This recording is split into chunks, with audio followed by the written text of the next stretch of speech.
राधा रानी और उनकी सभी सखियां आंगन में खेल रही थीं और अचानक वहां ऋषि दुर्वासा आए। अब ऋषि को देखकर सारी बच्चियां डर गईं और वहां से भाग गईं, लेकिन राधा रानी नहीं गईं। वे वहीं पर खड़ी रहीं दुर्वासा मुनि के समक्ष। और फिर ऋषि दुर्वासा ने राधा रानी के समक्ष एक चीज की मांग की, एक ऐसी चीज जो अत्यंत दुर्लभ थी। और वो क्या थी? यही है आज की हमारी राधा अष्टमी की विशेषता। तो चलिए सुनना प्रारंभ करते हैं। नमस्कार दोस्तों, आज हम आपके लिए लेकर आए हैं राधा अष्टमी स्पेशल राधा जी की एक अनसुनी कहानी। तो चलिए शुरू करते हैं। राधे राधे। एक दिन प्रातः काल का समय था और स्थान था बरसाना में महाराज बृषभानु का आंगन। चारों ओर शुद्ध और पवित्र वातावरण था। पक्षी चहचहा रहे थे, गायें बस गोवर्धन की ओर जाने की तैयारी कर रही थीं और गांव की सभी गोपियां अपने अपने घर के काम में व्यस्त थीं। ऐसे समय में एकदम नन्ही सी राधा रानी अपनी सखियों के साथ आंगन में खेल रही थी। यह खेल भी कोई साधारण खेल नहीं था। उन्होंने श्री कृष्ण की मिट्टी से एक सुंदर मूर्ति बनाई थी और कृष्णा के लिए वे भोजन बना रही थी। अब ऐसे समय में अचानक ऋषि दुर्वासा वहां प्रकट हुए। और आप तो जानते ही हैं कि ऋषि दुर्वासा अपने क्रोध के लिए कितने प्रसिद्ध हैं।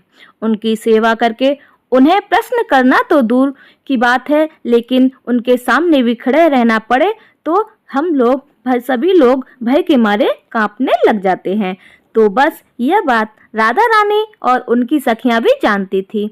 तो जैसे ही उन्होंने ऋषि दुर्वासा को देखा तो वे सारी सखियां वहां से भाग गईं, लेकिन राधा रानी उसी स्थान पर खड़ी रहीं।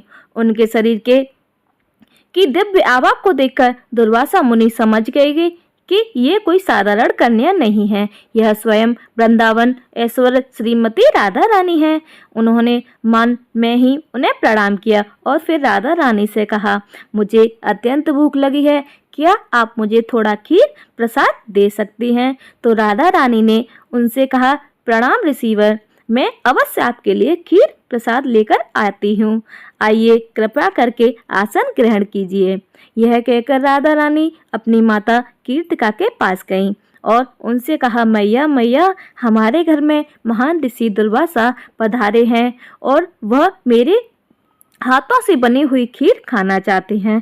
यह सुनकर माता कीर्तिका अत्यंत प्रसन्न हो गईं। उन्होंने राधा रानी से कहा, पुत्री, ये तो हमारे लिए अत्यंत सौभाग्य की बात है। अवश्य ही तुम्हें उनके लिए खीर प्रसाद बनाना चाहिए। अपनी माता की आज्ञा पाते ही राधा रानी प्रसन्नता पूर्वक खीर बनाने की सामग्री इकट्ठा करने लगी। उन्होंने सुगंधितदार चावल लिए और श्रेष्ठ वर्ग का दूध लिया और चीनी ली और फिर चूल्हे के पास बैठ गईं खीर बनाने के लिए। और कुछ ही समय में उन्होंने स्वादिष्ट सुगंधित खीर तैयार कर ली। अब वह पहुंच गए दुर्वासा मुनि के पास एक पात्र में खीर लेकर। उन्होंने दुर्वासा मुनि को खीर परोसी और जैसे ही ऋषि ने उस खीर का स्वादन किया तो उन्हें एक दिव्यता का अनुभव हुआ। ऐसा स्वाद उन्होंने आज तक अपने जीवन काल में कभी नहीं चखा था। उन्होंने अपने मन की संतुष्टि तक उस खीर को स्वीकार किया। इस प्रकार राधा रानी से अत्यंत प्रसन्न होकर दुर्वासा मुनि ने कहा कि हे राधिके, मैं आपके अतिथि सत्कार से अत्यंत प्रसन्न हुआ हूँ। मैं आपको वरदान देना चाहता हूँ कि जो भी व्यक्ति आपके श्रीहस्त से बने हुए भोजन को ग्रहण करेगा उसकी आयु, कीर्ति और समृद्धि अच्छे बनी रहेगी और इतना ही नहीं, उसमें प्रतिदिन वृद्धि होती रहेगी। इतना कहकर दुर्वासा मुनि वहां से चले गए। जब राधा रानी की सखियों ने यह सुना तो वे अत्यंत प्रसन्न हो गईं और तुरंत जाकर उन्होंने माता कीर्तिदा को ये शुभ समाचार सुनाया। यह सुनकर माता कीर्तिका भी अत्यंत प्रसन्न हुई। अब देखिए, ऐसा शुभ समाचार छिपा कैसे रह सकता है? तो बस जैसे ही यशोदा मैया को इस बात का पता चला तो वे तुरंत बरसाना में माता कीर्तिदा के पास आ पहुंची और आते ही उन्होंने कहा, अरे कीर्तिदा, मैंने सुना है कि हमारे राधा को महान ऋषि दुर्वासा से विशेष वरदान प्राप्त हुआ है। देखो बहन, अब मैंने तो सोच लिया है और अब तुम भी मना मत करना। बस आज से यह हुआ कि अब से कृष्णा के लिए राधा ही भोजन पकाएगी और मैं चाहती हूँ कि राधा प्रतिदिन कृष्णा के लिए भोजन बनाने के लिए मेरे घर पर आए। यह सुनकर माता कीर्तिदा मन में हंसते हुए बोली, जैसी तुम्हारी इच्छा यशोदा रानी, यह तो मेरी राधा का सौभाग्य है जो वह तुम्हारे पुत्र कृष्ण के लिए भोजन पकाएगी। बस तब से लेकर राधा रानी प्रतिदिन यशोदा नंदन कृष्ण के लिए भोजन बनाने की सेवा करने लगी।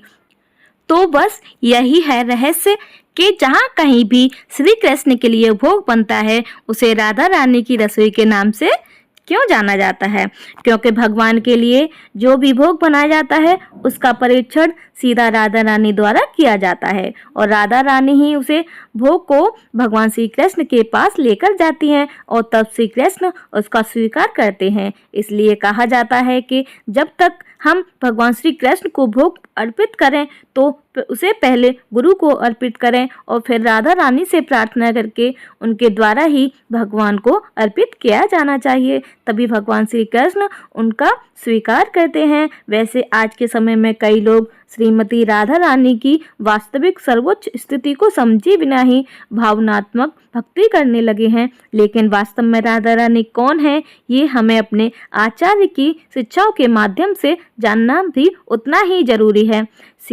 शिला प्रभुपाद भक्ति रस अमृत सिद्धू के एक अध्याय में लिखते हैं कि भक्ति का अर्थ है श्रीमती राधा रानी के चरणों का अनुगमन करना।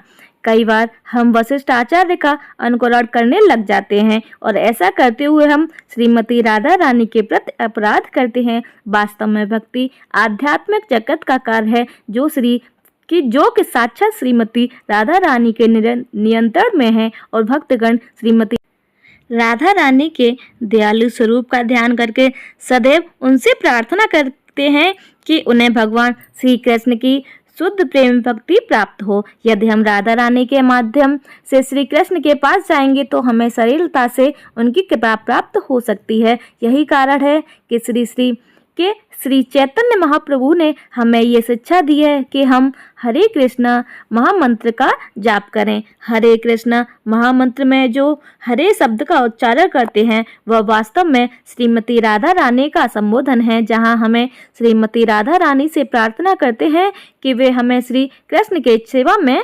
संलग्न करें। श्री कृष्ण और राधा रानी के प्रेम को हम अपनी मर्यादित भौतिक इंद्रियों के मध्य से नहीं समझ सकते।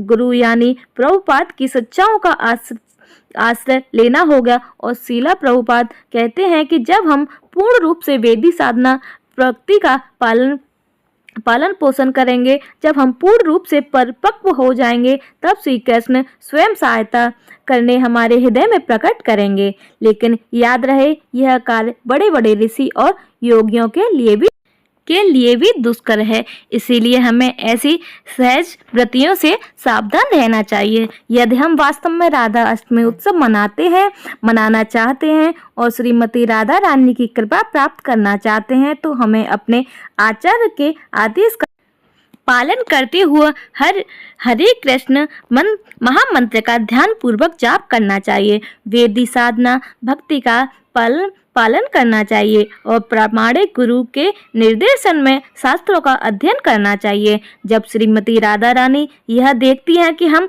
भगवान श्री कृष्ण की सेवा में संलग्न होने के लिए प्रामाणिक प्रयास कर रहे हैं तो वे अवश्य हमें अपनी कृपा प्रदान करती हैं। राधा रानी के अंदर अनेक गुण हैं और उनके गुण के आधार पर उनके अनेक नाम हैं, जैसे कि गोविंद आनंदिनी अर्थात जो गोविंद को आनंद प्रदान करती हैं, गोविंद मोहिनी यानी जो गोविंद को मोहित करती हैं, गोविंद सर्वेस्वः यानी कि जो गोविंद को अंदर और बाहर सब जगह देखती हैं, सर्वलक्ष्मी यानी जो लक्ष्मी देवी की मूल स्रोत हैं। पुराण में उन्हें राधिका के नाम से भी जाना जाता है, यानी जो भगवान श्री कृष्ण की सर्वश्रेष्ठ आराधना करती हैं।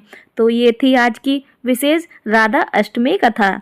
यह कथा आपको कैसी लगी ये हमें कमेंट बॉक्स में ज़रूर बताइएगा और अगर आपको आज की हमारी वीडियो पसंद आई हो तो प्लीज़ हमारे वीडियो को लाइक कीजिए, चैनल को सब्सक्राइब कीजिए। मिलते हैं ऐसी ही एक और न्यू जानकारी के साथ।